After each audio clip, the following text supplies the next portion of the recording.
السلام علیکم ورحمۃ اللہ۔ کیسے ہیں آپ لوگ؟ خیر و عافیت سے ہیں؟ اللہ تعالیٰ آپ سب لوگوں کو خوش رکھے، آپ لوگوں کی زندگیوں میں اللہ تعالیٰ برکت ڈالے اور ہر قسم کی پریشانیوں سے اللہ تعالیٰ آپ کو محفوظ رکھے۔ آج چند باتیں میں آپ لوگوں کے ساتھ شیئر کروں گا کہ روزے کی حالت میں آپ نے کیا کرنا ہے۔ پہلی بات تو یہ ہے کہ آپ یہ کوشش کریں کہ آپ نے فرض نماز جو ہے اس کو جماعت کے ساتھ ادا کرنا ہے، کیونکہ جو آدمی فرض نماز جماعت کے ساتھ ادا کرتا ہے اس سے آدمی کو اللہ تعالیٰ کا قرب ملتا ہے، اللہ تعالیٰ کی محبت اس کو حاصل ہوتی ہے۔ اس طرح ایک نماز جماعت کے ساتھ ادا کرنا آپ کو اللہ تبارک و تعالیٰ 27 نمازوں کا اجر عطا فرماتے ہیں۔ یعنی پہلا کام روزے کی حالت میں یہ کرنا ہے کہ جو فرض نماز ہے اس کو آپ نے جماعت کے ساتھ ادا کرنا ہے، اور دوسرا کام یہ کرنا ہے کہ زیادہ سے زیادہ آپ نے قرآن مجید کی تلاوت کرنی ہے۔ جتنا ہو سکے آپ قرآن مجید کو پڑھیں، اور ساتھ یہ کوشش کریں کہ جتنی آپ نے تلاوت کی ہے اس کا ترجمہ بھی آپ پڑھیں، اور قرآن مجید میں تدبر کریں اور اس میں تفکر کریں کہ اللہ رب العزت نے ہمیں کن کاموں کا حکم دیا ہے اور کن کاموں سے اللہ تبارک و تعالیٰ نے ہمیں منع کیا ہے۔ اور کوشش یہ کریں کہ آپ مصحف سے قرآن مجید کی تلاوت کریں۔ بعض لوگ وہ موبائل سے قرآن مجید کی تلاوت کر رہے ہوتے ہیں، ابھی وہ تھوڑا سا پڑھتے ہیں، ایک رکوع پڑھتے ہیں تو شیطان ان کے ذہن میں ڈالتا ہے کہ اب میں دوبارہ فیس بک پر دیکھ لوں کہ ملکی حالات کیا چل رہے ہیں، کیا خبر چل رہی ہے، تو وہ دوبارہ پھر قرآن مجید سے دور ہو جاتا ہے۔ اس لیے کوشش یہ کریں کہ رمضان المبارک کے مہینے میں موبائل کو آپ تھوڑا سا دور ہی کر دیں، یعنی ضرورت کے تحت اسے استعمال کریں۔ کال آئی ہے تو آپ اسے سن لیں، یا ضرورت کے تحت فون آپ کریں۔ تو اس کے علاوہ آپ نے یعنی کرنا کیا ہے کہ قرآن مجید کو اپنے قریب کر لیں، زیادہ سے زیادہ قرآن مجید کی تلاوت کریں، اور میں نے بتایا کہ آپ کوشش یہ کریں کہ جتنی آپ تلاوت کریں ساتھ اس کا ترجمہ بھی پڑھیں۔ اس طرح تیسرا کام جو آپ نے کرنا ہے، اپنے والدین کی خدمت کرنی ہے، اپنے والدین سے زیادہ دعائیں لینی ہیں۔ آپ نے روزہ رکھا ہوا ہے، آپ اپنے بوڑھے والد کی خدمت کر رہے ہیں، بوڑھی والدہ کی خدمت کر رہے ہیں، تو دنیا کے کسی میدان کے اندر آپ کو ہار نہیں ہو سکتی۔ یہ میں اللہ کی قسم اٹھا کر بھی یہ بات کہہ سکتا ہوں کہ جو اپنے والدین کا خدمت گزار ہوتا ہے، ان کا فرما بردار ہوتا ہے، دنیا کے کسی میدان کے اندر اس کو ہار نہیں آ سکتی۔ تو پھر آپ نے جب روزہ رکھا ہوا ہے، اپنے والدین کی خدمت کر رہے ہیں، تو اللہ تعالیٰ آپ سے کتنا راضی ہوگا۔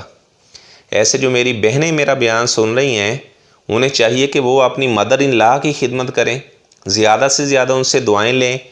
بیٹیوں کو چاہیے کہ وہ اپنی والدہ صاحبہ سے کہیں کہ کچن کا جتنا انتظام و انصرام ہے وہ ہم کریں گے، آپ بالکل آرام کریں، اپنی والدہ کی خدمت کریں، زیادہ سے زیادہ ان سے دعائیں لیں۔ اس طرح آپ نے یہ کام بھی کرنا ہے کہ روزے کی حالت میں جتنا آپ یعنی آسانی کے ساتھ صدقہ خیرات کر سکتے ہیں، انفاق فی سبیل اللہ، اللہ کے راستے میں ضرور خرچ کریں اپنی وسعت کے مطابق۔ اگر زیادہ پیسے نہیں ہیں کوئی بات نہیں ہے، آپ اپنی حیثیت کے مطابق، وسعت کے مطابق 10 روپے کسی کو دے دیں، خرچ کریں، کچھ نہ کچھ خرچ ضرور کریں۔ یعنی روزے کی حالت میں صدقہ خیرات کرنا اللہ تبارک و تعالیٰ اس عمل کو بہت زیادہ پسند کرتے ہیں۔ اس طرح آپ نے یہ کرنا ہے کہ روزے کی حالت میں جھوٹ نہیں بولنا، کسی کی غیبت نہیں کرنی۔ یہ کیا بات ہوئی کہ آدمی نے روزہ رکھا ہوا ہے، ساتھ جھوٹ پر جھوٹ بول رہے، اور وہ سمجھدار بن رہا ہے کہ میں نے جناب اس آدمی کے ساتھ بھی جھوٹ بولا ہے اور وہ مطمئن ہو گیا ہے۔ تو وہ تو مطمئن ہو چکے ہیں، لیکن فرشتہ آپ کے جھوٹ کی بدبو کی وجہ سے 1 میل دور آپ سے چلا گیا ہے۔ روزے کی حالت میں جھوٹ نہیں بولنا۔ آپ صلی اللہ علیہ وسلم کا فرمان ہے کہ بعض ایسے روزے دار ہیں انہیں بھوک اور پیاس کے علاوہ کچھ بھی حاصل نہیں ہوتا، تو آدمی جھوٹ بولتا رہتا ہے، غیبت کرتا رہتا ہے، منہ اس نے اپنا بند کیا ہوا ہے، یعنی وہ کھا پی نہیں رہا لیکن وہ جھوٹ بھی بول رہا ہے، غیبت بھی کر رہا ہے، تو وہ ساری کی ساری نیکیاں اپنی ضائع کر رہے۔ تو ایسے روزے دار کو کچھ بھی اجر اللہ تعالیٰ عطا نہیں کرتے، جو جھوٹ بولتا رہتا ہے، غیبت کرتا رہتا ہے۔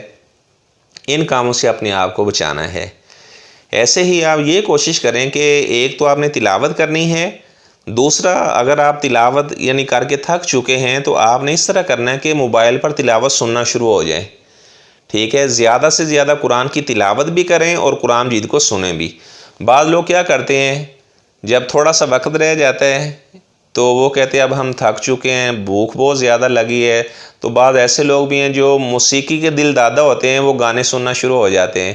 بھائی آپ نے روزہ رکھا ہوا ہے، آپ گانے سن رہے ہیں، تو آپ کو اللہ تعالیٰ کیا اجر عطا فرمائے گا؟ آپ نے تو اپنا سارا اجر ضائع کر دیا ہے موسیقی کے اندر، غیر محرموں کو دیکھ کر، اس طرح اپنے کانوں کے اندر غیر محرموں کی آواز ڈال کر آپ کو کیا اجر ملے گا؟ یعنی ان سارے کاموں سے آپ نے اپنے آپ کو بچانا ہے، اللہ تبارک و تعالیٰ کا قرب حاصل کرنے کی کوشش کرنی ہے، بلکہ آپ اللہ کا شکریہ بھی ادا کریں کہ یا اللہ تیرا بہت بڑا احسان ہوا ہے ہمارے اوپر کہ تو نے ہماری قسمت کے اندر رمضان کا مہینہ یا اللہ تو لے کر آیا ہے۔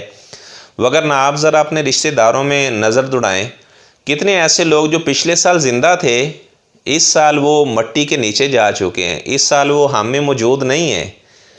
تو پتہ نہیں یہ رمضان بھی سارا ہماری قسمت میں ہونا ہے یا نہیں ہونا، اگلے سال رمضان ہماری قسمت میں آنا ہے یا نہیں آنا۔ زیادہ سے زیادہ قرآن مجید کی تلاوت کریں، ایسے اعمال کریں جن اعمال کو اللہ تبارک و تعالیٰ بہت زیادہ پسند کرتا ہے، اللہ تعالیٰ کا قرب حاصل کرنے کی کوشش کریں زیادہ سے زیادہ۔ اس طرح اور بھی آپ نے یہ کام کرنا ہے کہ آپ بھی ایسی کتاب لے لیں جس میں صحابہ کے واقعات ہوں، یا سب سے پہلے یہ کام کریں کہ ایسی کتاب لے لیں جو آپ صلی اللہ علیہ وسلم کی سیرت پر لکھی گئی ہے۔ مثال کے طور پر الرحیق المختوم جو صفی الرحمن مبارک پوری رحمہ اللہ کی کتاب ہے، وہ آپ صلی اللہ علیہ وسلم کی سیرت کے بارے میں آپ نے یہ کوشش کرنی ہے کہ اس رمضان میں نے اس مکمل کتاب کو میں نے پڑھنا ہے۔ اس طرح جب اس کتاب کو آپ پڑھ لیں تو پھر آپ کہیں کہ اب میں نے قاضی سلیمان منصور پوری رحمہ اللہ کی کتاب جو ہے، قاضی سلمان منصور پوری رحمہ اللہ کی کتاب رحمۃ للعالمین، اس مکمل کتاب کا میں نے مطالعہ کرنا ہے۔ تو اس طرح آپ یہ بھی کر سکتے ہیں کہ آپ یعنی داؤد راز رحمہ اللہ تعالیٰ نے بخاری شریف کا جو ترجمہ اور شرح کی ہے، آپ یہ کہیں کہ یار اس سال میں نے قرآن مجید کی تلاوت بھی کثرت سے کرنی ہے، اور ساتھ میں نے اس رمضان میں بخاری شریف بھی مکمل میں نے اس کا ترجمہ پڑھنا ہے۔ تو اس طرح آپ محنت کریں، اور ساتھ آپ یہ ضرور آپ نے یہ عمل کرنا ہے کہ روزے کی حالت میں آپ نے درود ابراہیمی کثرت سے پڑھنا ہے۔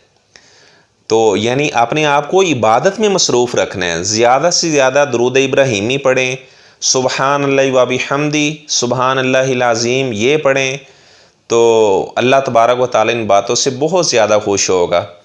اور اگر آپ کے والدین زندہ نہیں ہیں تو آپ نے کیا کرنا ہے؟ آپ نے زیادہ سے زیادہ رب ارحمہما کما ربیانی صغیرا، یہ آپ نے پڑھنا ہے۔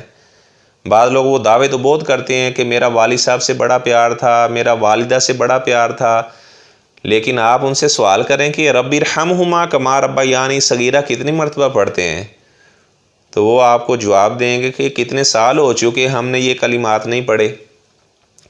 تو رمضان المبارک کے مہینے کے اندر جہاں آپ نے قرآن مجید کی تلاوت کرنی ہے، صدقہ خیرات کرنا ہے، والدین زندہ ہیں تو آپ نے ان کی خدمت کرنی ہے، اگر والدین دنیا سے جا چکے ہیں تو زیادہ سے زیادہ آپ نے رب ارحمہما کما ربیانی صغیرا یہ والے کلمات پڑھنے ہیں۔ ایسے سیرت کی کوئی کتاب وہ پڑھنی ہے، اس طرح صحابہ کے درخشاں پہلو یعنی صحابہ کی سیرت کے بارے میں جو واقعات ہیں، تو اگر کوئی آدمی چاہتا ہے کہ اس کا ایمان تازہ ہو تو وہ صحابہ کے واقعات پڑھے، اس کا ایمان تازہ ہو جائے گا۔ اگر اس کا دل بخیل ہے، وہ صدقہ خیرات نہیں کرتا، صحابہ کے واقعات پڑھے جنہوں نے آپ صلی اللہ علیہ وسلم کی بات سنی اور ایک بات کے اوپر سارے کا سارا باغ اللہ کے راستے میں صدقہ خیرات کر دیا، تو صحابہ کے واقعات پڑھیں۔ اپنے آپ کو سارا دن آپ عبادت میں مصروف رکھیں۔ اگر آپ دکان پر جاتے ہیں تو یا کوئی آپ کا کاروبار ہے، آپ دکان پر بیٹھے ہوئے ہیں، ساتھ آپ تلاوت بھی کر رہے ہیں، جیسے آپ نے تلاوت ختم کی ہے اس کے بعد آپ بخاری شریف پڑھنا شروع ہو جائیں۔ آپ نے یہ مقرر کر لینا ہے کہ آج میں نے روزانہ 100 حدیثیں بھی پڑھنی ہیں۔ جب آپ نے وہ پڑھ لی پھر آپ نے یہ کہنا ہے کہ آج میں الرحیق المختوم جو سیرت پر کتاب ہے اس کے میں نے 10 صفحات پڑھنے ہیں، آپ اسے پڑھیں۔ اس کے بعد پھر آپ ذکر اذکار کرنا شروع ہو جائیں، لا حول ولا قوت الا باللہ، اس کو جنت کے خزانوں میں سے خزانہ قرار دیا گیا ہے، اور جو آدمی سبحان اللہ و بحمدی پڑھتا ہے 100 مرتبہ، اس کے گناہ سمندر کی جا کے برابر بھی ہوں تو اللہ تعالیٰ اپنی رحمت سے معاف فرما دیتے ہیں۔ تو اس طرح درود ابراہیمی آپ پڑھیں، جب 1 مرتبہ آپ درود پڑھیں گے تو اللہ تبارک و تعالیٰ 10 رحمتیں آپ کے اوپر نازل فرمائے گا۔ تو اللہ تعالیٰ کی ایک رحمت اگر کسی کو حاصل ہو جائے تو اس کی خوش نصیبی کے کیا کہنے، پھر اللہ تبارک و تعالیٰ جس کے اوپر 10 رحمتیں نازل فرما دے تو اس کی قسمت کا کیا کہنا۔ تو زیادہ سے زیادہ درود ابراہیمی پڑھیں، صدقہ خیرات کریں، ایسے اعمال کریں۔ اللہ تعالیٰ سے آپ دعا کریں کہ یا اللہ ایسے اعمال جن اعمال کے کرنے سے یا اللہ تیرا قرب ملتا ہے، ایسے اعمال کرنے کی مجھے توفیق عطا فرما۔